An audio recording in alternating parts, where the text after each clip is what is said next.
সবাই বলেন যে জীবনে কাদের সঙ্গ লাভ করছি সেটা খুব গুরুত্বপূর্ণ।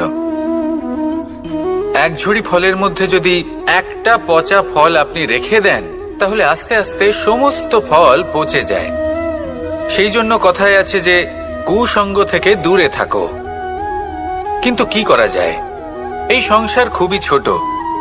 যেখানে আমরা কাজ করি, যেখানে আমরা থাকি, যে পথে আমরা আসা যাওয়া করে থাকি, যে পথে আমরা ভ্রমণ করি, সেখানে এমন অনেক সংখ্যক ব্যক্তি থাকেন যাকে দেখে আমরা মনে করি যে এদের থেকে দূরে থাকতে হবে। তখন আমরা কি করতে পারি?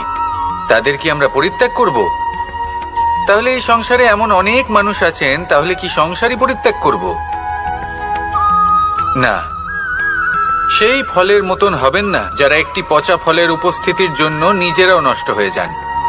বরং হয়ে উঠুন চন্দন বৃক্ষের মতন, যেটা আসলে সাপেদের বাসস্থান, যেখানে অনেক সংখ্যক অত্যন্ত ভয়ানক বিষধর সাপ থাকে। তারপরেও এই চন্দন, সে কিন্তু নিজের শ্রেষ্ঠত্ব হারায় না। এর মূল্য কিন্তু সেই একই থাকে।